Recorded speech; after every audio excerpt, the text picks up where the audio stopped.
Welcome to Happy Institute YouTube channel.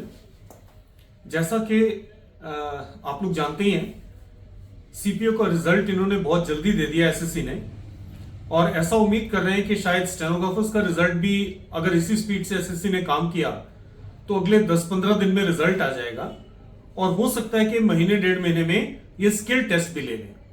बहुत सारे बच्चे इसके लिए बहुत परेशान हो गए हैं जिनका स्किल का पूरा तैयारी नहीं है, जो अभी परफेक्शन नहीं है, 80 लिख भी लेते हैं लेकिन उनको परफेक्शन नहीं आ रही है, बहुत सारी गलतियां हो रही है ट्रांसक्रिप्शन में। वो सब लोग मेरे को पूछना चाह रहे थे, काफी सारे मेरे को कॉल आए कि किस तरह से हमें तैयारी करनी चाहिए।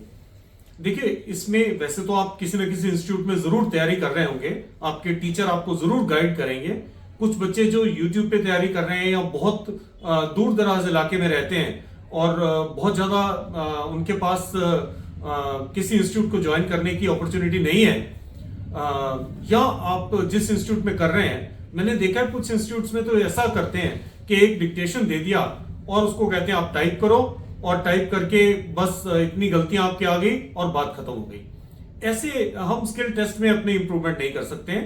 इसके लिए हमें एक नंबर ऑफ डिक्टेशंस बढ़ानी पड़ेंगी, और हर एक डिक्टेशन को कैसे लिखना है ये एक एक्सपर्ट से, जो आई एम श्योर आपके पास कोई ना कोई मेंटर या कोई एक्सपर्ट टीचर होगा, वो आपको बताए कि किस तरह से आउटलाइंस को इजी तरीके से लिखना है, उनमें क्या फ्रेजोग्राफी करनी है। क्योंकि पहले आप 80 एक्यूरेट लिख पाएंगे, उसके बाद तो ट्रांसक्रिप्शन की बात है। पहले अगर आप 80 आप एक्यूरेट लिख ही नहीं पा रहे हैं तो ट्रांसक्रिप्शन की बात कहां पर है। कई लोग ये समझते हैं कि 80 लिखने का मतलब है 80, अगर हम सीन पैसेज हमने 80 लिख लिया तो हमारा 80 का टेस्ट वहां पास हो जाएगा। ऐसा नहीं है। सीन पैसेज के लिए आपको ऑब्वियसली हायर स्पीड पे लिखना पड़ेगा। अगर आप एक्यूरेटली नहीं लिख पा रहे हैं, आपकी ओमिशन हो रही है, तो ये वीडियो आपके बड़े काम का है। इस वीडियो में मैं आपको स्टेप बाय स्टेप गाइड करने की कोशिश करूंगा कि किस तरह से आप अपना लिखने के लिए इंप्रूवमेंट करें, और जब आप लिखने लग जाएं तो ट्रांसक्रिप्शन के लिए आपको क्या क्या करना चाहिए। ये वीडियो आपको पूरा स्टेप बाय स्टेप गाइड करने की, मैं इस वीडियो में स्टेप बाय स्टेप आपको गाइड करने की कोशिश करूंगा, और मेरे को लगता है कि ये वीडियो उन सब बच्चों के लिए बहुत यूजफुल होगा जिन बच्चों को स्टेनोग्राफी का कोई भी स्किल टेस्ट देना है, चाहे इस बार का एसएससी का स्किल टेस्ट या और भी कोई स्किल टेस्ट आ रहे हैं, सारे स्किल टेस्ट के लिए बहुत मदद करने वाला है। सबसे पहली बात है एक्यूरेटली लिखना। अगर आप 80 नहीं लिख पा रहे हैं तो आपको नंबर ऑफ डिक्टेशन सिर्फ बढ़ाने से बात नहीं बनेगी। आप जो एक पैसेज कम से कम ले लीजिए जिसको आप प्रैक्टिस करिए। आप कम से कम 5-7 बार उसको प्रैक्टिस करिए, और जो आउटलाइंस बुक में दी हुई हैं, हमारी किताब है हैप्पी स्पीड डिक्टेशंस के नाम से हम अपनी बुक निकालते हैं जिसके 10 वॉल्यूम्स हैं। उसमें सारी की सारी लेटेस्ट पार्लियामेंट्री डिबेट्स की आउटलाइंस मैंने दी हुई हैं। आप पूरे पैसेज के आउटलाइंस को कॉपी करिए, 4 बार 5 बार कॉपी करिए, और फिर उसको रीड बैक करने की कोशिश करिए। जितनी तेज, जितनी जल्दी और जितनी एक्यूरेटली आप रीड बैक कर पाएंगे, उतनी आसानी से आप उस पैसेज को लिख पाएंगे। अगर आपको 80 का ही सिर्फ पेपर देना है तो आप कोशिश करिए रीडिंग करने के बाद उसको 100 की स्पीड पे लिखने की, और अगर आप 100 की स्पीड पे लिख लेते हैं फिर आप उसको डिक्टेशन से रीडिंग करिए और 120 के स्पीड पे लिखने की कोशिश करिए। इस तरह जब आप सीन पैसेजेस को हायर स्पीड पे लिखेंगे तो अनसीन पैसेज के लिए आपको टाइम मिल जाएगा लोअर स्पीड पे लिखने का। आपकी जो आउटलाइंस हैं, you will be able to recall the outlines, और आप तेजी से लिख पाएंगे। 80 लिखना आपके लिए आसान होता चला जाएगा। जब आप 80 इस तरह से कुछ दिन प्रैक्टिस करेंगे और आप 80 का पैसेज लिखना शुरू कर दें, फिर उसको भी रीड बैक जरूर करें, क्योंकि रीड बैक करेंगे तभी आपको पता लगेगा जो आपने लिखा है वो सही लिखा है या नहीं लिखा। जब आपका रीडिंग ठीक हो जाए तो उसी पैसेज को या एक और पैसेज को लिख के ट्रांसक्रिप्शन करिए। जितने भी पैसेजेस का पॉसिबल है ट्रांसक्रिप्शन करिए, और जब भी ट्रांसक्रिप्शन करें हमेशा उस ट्रांसक्रिप्शन को कंपेयर जरूर करिए और मिस्टेक्स को एनालाइज करिए कि आपकी मिस्टेक्स कौन कौन सी हो रही हैं।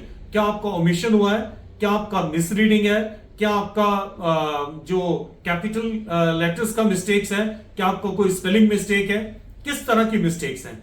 जनरली जब बच्चों से पूछो कि आपकी क्या मिस्टेक्स हो रही हैं, उनका पहला जवाब होगा कुछ कैपिटल की मिस्टेक्स हो रही हैं। उनको कैपिटल की मिस्टेक से वो स्टार्ट करते हैं, जबकि मेरे को लगता है कि सबसे ज्यादा जो प्रॉब्लम आती है वो छोटे वर्ड्स की आउटलाइंस लिखने में हमें दिक्कत आती है। उसको हम एक्यूरेटली रीड बैक नहीं करते हैं बच्चे।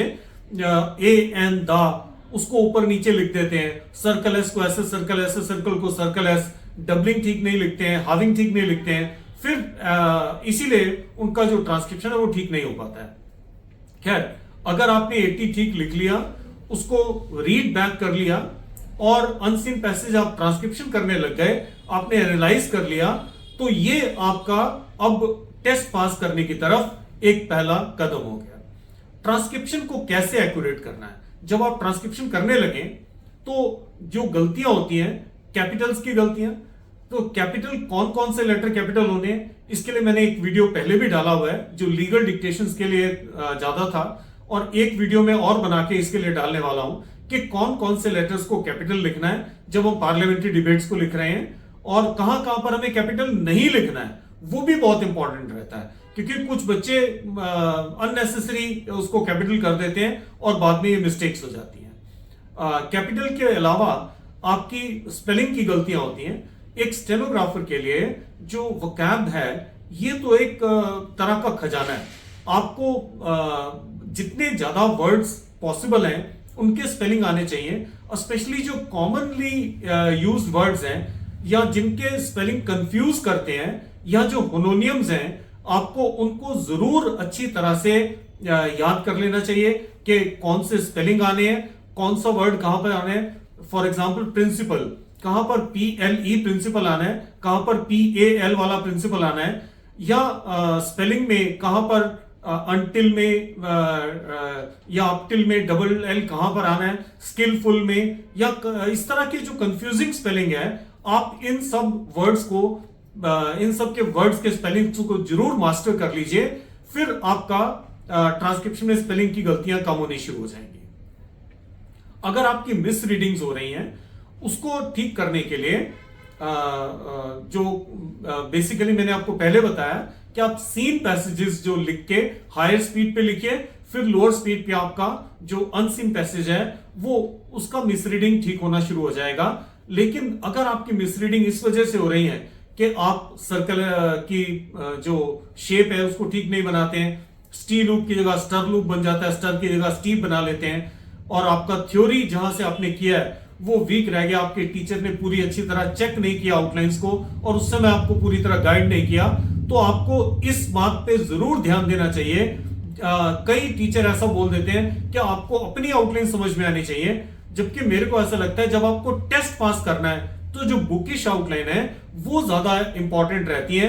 अगर आपने देखा होगा कभी कोई बैट्समैन भी आउट ऑफ फॉर्म हो जाए तो उसको कहते हैं गो बैक टू बुक्स। आप जो कॉपी बुक शॉट्स हैं उनको खेलना शुरू कर दीजिए, जो आपने अपने आप शॉट इजाद किए हैं उनको आप अभी मत खेलिए।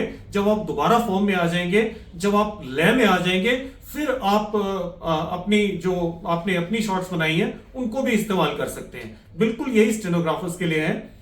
जब टेस्ट पास करना है तो जो आउटलाइंस बुकिश कॉपी बुक से आप कॉपी करिए आउटलाइंस को, उन्हीं आउटलाइंस को अडॉप्ट करने की कोशिश करिए, अपने आप मत बनाइए।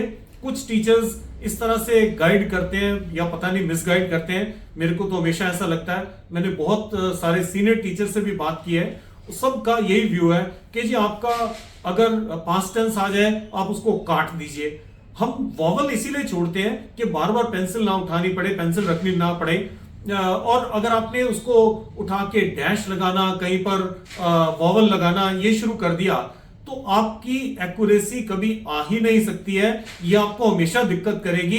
बैसाखियां लगा के अगर आप चलना शुरू कर देंगे तो आप सही तरीके से चलना ही भूल जाएंगे, आपको हमेशा डाउट रहेगा कि मैं कहीं गिर ना जाऊं।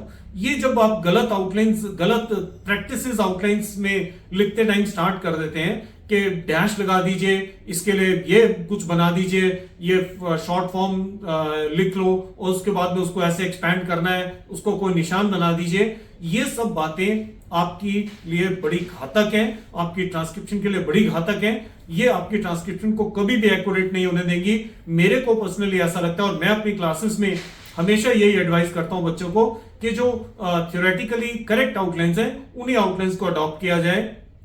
और इसीलिए हमारे स्किल टेस्ट में इतने अच्छे रिजल्ट रहते हैं। ऑलमोस्ट हर बार करीब करीब सारे बच्चे हमारे स्किल में से पास हो जाते हैं। हम बहुत सालों से, मैं करीब 38 साल से पढ़ा रहा हूं और हर साल हमारा जो स्किल टेस्ट का रिजल्ट है वो 100% इसीलिए जाता है।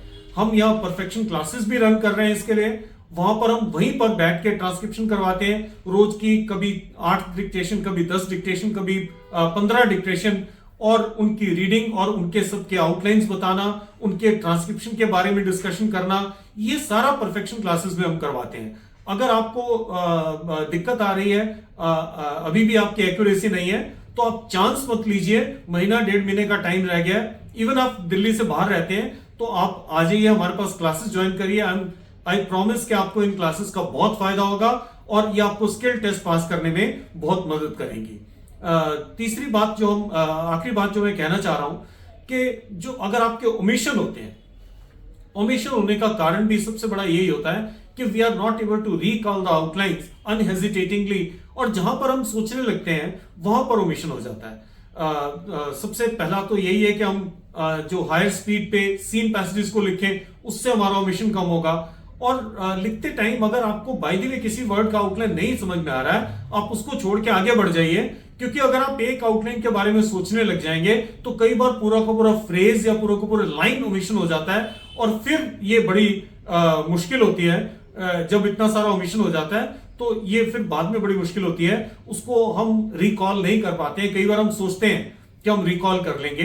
कई बच्चे मेरे को ये पूछते हैं डिक्टेशन लिखते टाइम, क्या फटाफट जैसे जैसे डिक्टेशन वाला बोल रहा है, डिक्टेटर बोल रहा है, साथ साथ हम लिखते रहें या हम उससे थोड़ा सा पीछे लिखें? मेरे को ऐसा लगता है क्योंकि हम फ्रेजेस भी बनाते हैं तो हम 1-2 वर्ड्स पीछे रहें तो ज्यादा अच्छा रहता है। आप बहुत पीछे भी ना रहें, लेकिन ऐसा नहीं कि उसने फटाफट डिक्टेट किया और आप फटाफट लिख दें, क्योंकि फिर आप फ्रेज नहीं बना पाएंगे, और फ्रेजेस अगर आप नहीं बना पाएंगे तो आपकी जो स्पीड है वो कम हो जाएगी और आपकी एक्यूरेसी कम हो जाएगी।